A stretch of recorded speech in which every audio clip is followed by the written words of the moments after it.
Hello दोस्तों, कैसे हैं आप सभी। उम्मीद करता हूँ आप सभी बहुत ही अच्छे होंगे। तो आज का ये वीडियो क्लास 11th के स्टूडेंटों के लिए बहुत ही इंपॉर्टेंट होने वाला है, क्योंकि आज के इस वीडियो में हम पढ़ने वाले हैं क्लास 11th केमिस्ट्री का दूसरा चैप्टर जो है परमाणु की संरचना। इस वीडियो में आज के इस वीडियो में हम ये 3 टॉपिक पर डिस्कस करेंगे, समस्थानिक, संभारिक और एक और हम पढ़ेंगे जो है समन्यूट्रॉनिक। तो समस्थानिक क्या होता है, संभारिक क्या होता है और समन्यूट्रॉनिक क्या होता है, पूरा हम डिटेल में एक्सप्लेन करेंगे। और ये टॉपिक केवल क्लास 11th के स्टूडेंटों के लिए ही इम्पॉर्टेंट नहीं है, बल्कि क्लास 12th के स्टूडेंटों के लिए भी बहुत ही इम्पॉर्टेंट है, क्योंकि क्लास 12th में भी ये टॉपिक फिजिक्स में पूछा जाता है। ठीक है, फिजिक्स में, याद रखें केमिस्ट्री नहीं कह रहा हूँ, फिजिक्स में ये पूछा जाता है। हो सकता है कि बहुत सारे ऐसे स्टूडेंट होंगे जो क्लास 12th के फिजिक्स में ये टॉपिक पढ़े होंगे और वो शायद ये वीडियो देख रहे होंगे। तो देखिए आसानी तरीके से आपको समझ में आएगा, निश्चिंत रहना है। तो चलिए हम स्टार्ट करते हैं, समझने पर फोकस करते हैं। तो अगर बात करें कि समस्थानिक कैसे कहते हैं, तो ऐसा कोई भी तत्व, ध्यान से समझेंगे, ऐसा कोई भी तत्व जिनका परमाणु क्रमांक समान परंतु परमाणु भार अलग अलग हो, उसे हम समस्थानिक कहेंगे। ध्यान से आप समझेंगे, मैं आपको क्या समझाने का यहाँ पे कोशिश कर रहा हूँ। जैसे कि अगर मैं बात करूँ, देखिए अगर मैं यहाँ पे लिख दूँ 1H1, अगर मैंने यहाँ पे लिख दिया 1H1, तो ये बताइए 1H1 हमने लिखा, तो अगर मैं आपसे पूछूं तो ये H क्या है, एक तत्व है, हाइड्रोजन एक तत्व है, ये हाइड्रोजन है। नीचे जो लिखा होता है उसे हम परमाणु क्रमांक कहते हैं, परमाणु क्रमांक यही ना कहते हैं जी। ठीक है, तो नीचे जो लिखा होगा परमाणु क्रमांक होता है और जो ऊपर होता है वो क्या होता है, परमाणु भार होता है, या परमाणु द्रव्यमान भी हम कहते हैं। तो हम सिंपल में केवल हम एक ही बात यही कह रहे हैं कि ऐसा कोई भी तत्व जिनका जो परमाणु क्रमांक होता है वो क्या हो, परमाणु क्रमांक समान हो, इक्वल हो, परंतु जो परमाणु भार है वो क्या हो, अलग अलग हो। तो ऐसे तत्वों को ही हम क्या कहेंगे, ऐसे तत्वों को समस्थानिक कहेंगे। बात समझ में आ गया होगा। ऐसा तत्व जिनका परमाणु क्रमांक समान हो परंतु परमाणु भार अलग अलग हो, तो उस तत्व को समस्थानिक कहेंगे। मैं आशा करता हूं आप समझ के होंगे। अभी एग्जाम्पल से समझाऊंगा तो अच्छे से आपको समझ में आएगा। पहले परिभाषा कैसे याद हो इस पर फोकस कीजिए। वही बात मैंने लिखा है कि वे तत्व जिनका परमाणु क्रमांक समान तथा परमाणु भार अलग अलग होता है उसे समस्थानिक कहते हैं। तो वे तत्व जिनका परमाणु क्रमांक समान परंतु परमाणु भार अलग अलग होता है उसे हम क्या कहते हैं, समस्थानिक कहते हैं। बात समझ में आ गया होगा। ठीक है, अब मैं इसे इरेज कर दे रहा हूं। अब हम समझ लेते हैं इसके एग्जाम्पल से हम समझेंगे तो और भी अच्छे तरीके से समझ में आएगा। तो यहाँ पे मैं लिखता हूँ एग्जाम्पल। जैसे यहाँ पे मैं एग्जाम्पल ले दूं तो जैसे कि 1H1 हो गया, 1H2 हो गया, 1H3 हो गया। देखिए अगर आप ध्यान से देखते हैं तो नीचे क्या है, 111 लिखा हुआ है और ऊपर देखेंगे तो 123 लिखा हुआ है। तो यहाँ पे कितने, यहाँ पे अगर मैं कहूँ तो यहाँ पे आप देख रहे हैं, यहाँ पे 3 हमने हाइड्रोजन है, यहाँ पे हाइड्रोजन एक तत्व है, तो हाइड्रोजन के 3 यहाँ पे देख रहे हैं कि 3 समस्थानिक होते हैं। एक होता है प्रोटियम, ड्यूट्रियम और ट्रिटियम। इसे प्रोटियम कहते हैं, इसे ड्यूट्रियम, इसे ट्रिटियम कहते हैं।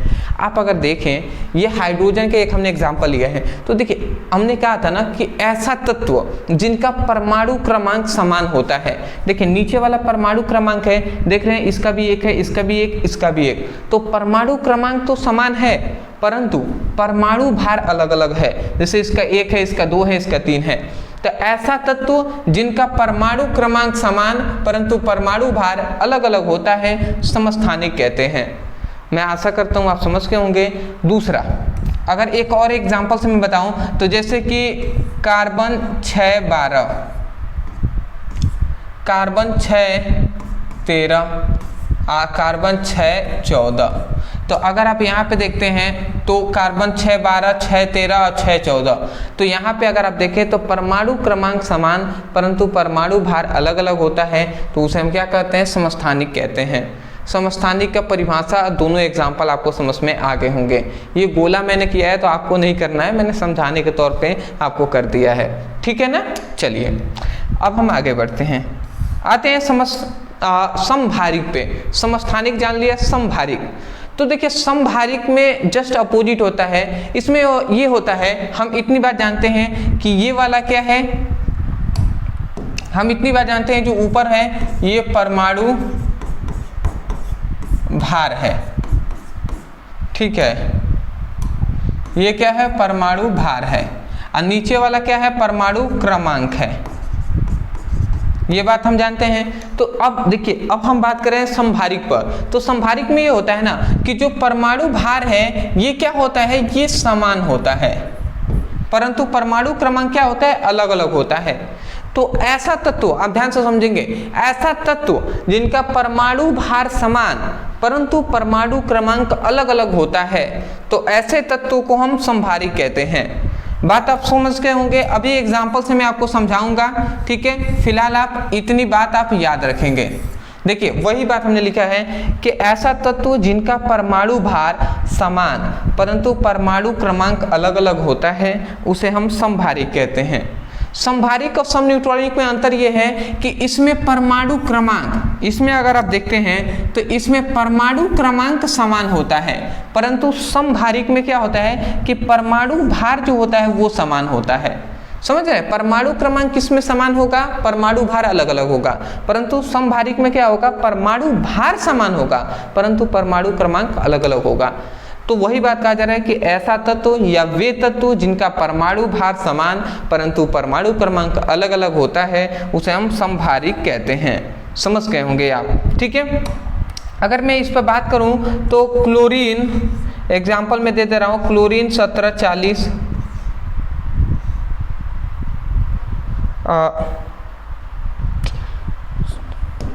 मैं क्लोरीन से नहीं ले रहा हूं, आर्गान से। जैसे आर्गान में ले लेता हूँ, आर्गान 1840, फिर से आर्गान के बाद क्या आता है, पोटेशियम 1940,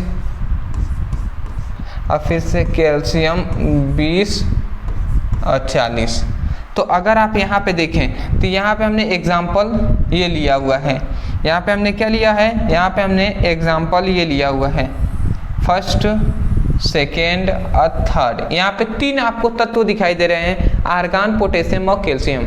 तो अगर आप यहाँ पे देखते हैं तो देखिए सभी का नीचे वाला परमाणु क्रमांक है, ऊपर वाला परमाणु भार है, तो वे तत्व जिनका परमाणु क्रमांक समान होता है। देखिए तीनों का परमाणु भार समान है कि नहीं, तो ऐसा तत्व जिनका परमाणु भार समान परंतु परमाणु क्रमांक अलग अलग हो, देख रहे हैं 18 19 20, तो परमाणु क्रमांक समान परमाणु भार अलग अलग हो तो ऐसे तत्वों को समभारिक कहते हैं। मैं आशा करता हूँ समझ गए होंगे, ज़्यादा हार्ड नहीं है, आप इसको एग्जाम्पल लिख लेंगे जी, ठीक है ना, एग्जाम्पल आप इसको लिख लीजिएगा। आगे बढ़ें, स्क्रीनशॉट ले लीजिए, चलिए ले लिए होंगे जी, चलिए जी, चलिए आगे बढ़ते हैं। आगे हम देख लेते हैं समन्यूट्रॉनिक। अब देखिए समन्यूट्रॉनिक किसे कहते हैं इसको भी आप समझिएगा। इसमें थोड़ा सा उन दोनों से अपेक्षा ये थोड़ा सा अलग है। इसमें ये बताया जाता है कि ऐसा कोई भी तत्व जिनका परमाणु क्रमांक और दूसरा एक होता है परमाणु भार, तो इसमें यह बताया जाता है कि ऐसा कोई भी तत्व जिनका परमाणु क्रमांक और परमाणु भार दोनों ही क्या हो, अलग अलग हों, दोनों ही क्या हो, अलग अलग हों। ऐसा तत्व जिनका परमाणु क्रमांक और परमाणु भार अलग अलग हों परंतु न्यूट्रॉनों की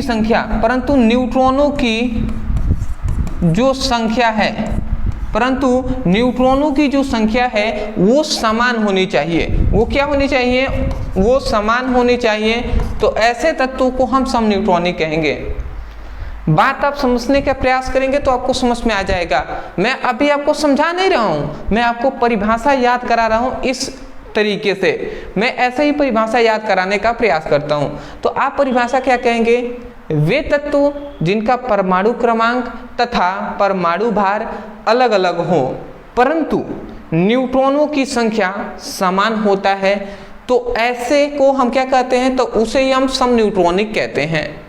मैं आशा करता हूं आप समझ के होंगे। देखिए परिभाषा हमने वही लिखा है, हमने लिखा है कि वे तत्व जिनका परमाणु क्रमांक तथा परमाणु भार अलग अलग होते हैं परंतु न्यूट्रॉनों की संख्या समान होती है, उसे समन्यूट्रॉनिक कहते हैं। बात समझ में आ गया? अब हम एग्जाम्पल से समझाने का प्रयास करते हैं। आपको मैं समझा ही दे रहा हूं कि आप देखिए समन्यूट्रॉनिक किसे कहते हैं। ठीक है जी, अब हम देखेंगे समन्यूट्रॉनिक। ठीक है, देखिए अगर मैं इसके एग्जाम्पल से समझाऊं तो मैं क्लोरीन यहाँ पे ले रहा हूँ, तो क्लोरीन का 17 और कितना होता है 38। ठीक है, 17-38 होता है क्लोरीन का। ये बात आप 17-38 नहीं 17-37 होता है, ये आप याद रखेंगे।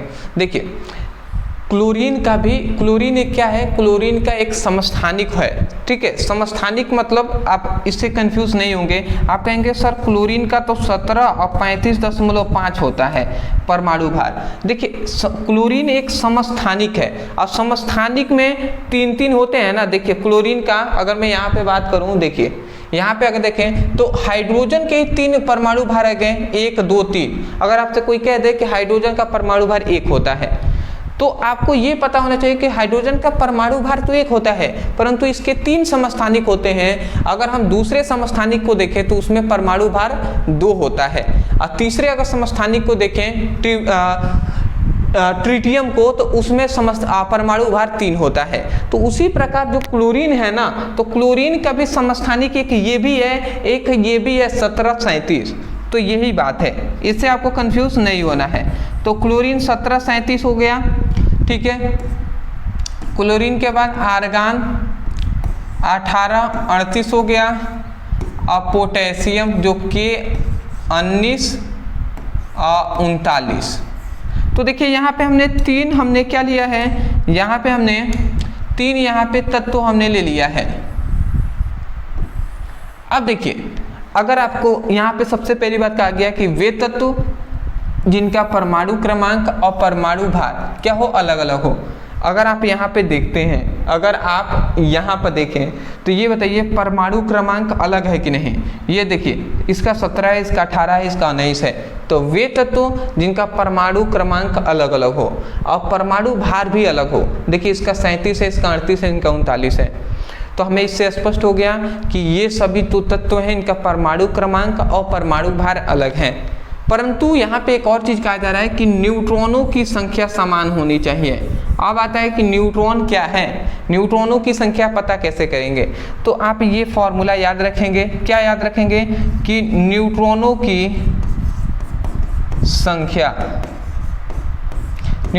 संख्या इक्वल टू होता है परमाणु भार माइनस परमाणु क्रमांक।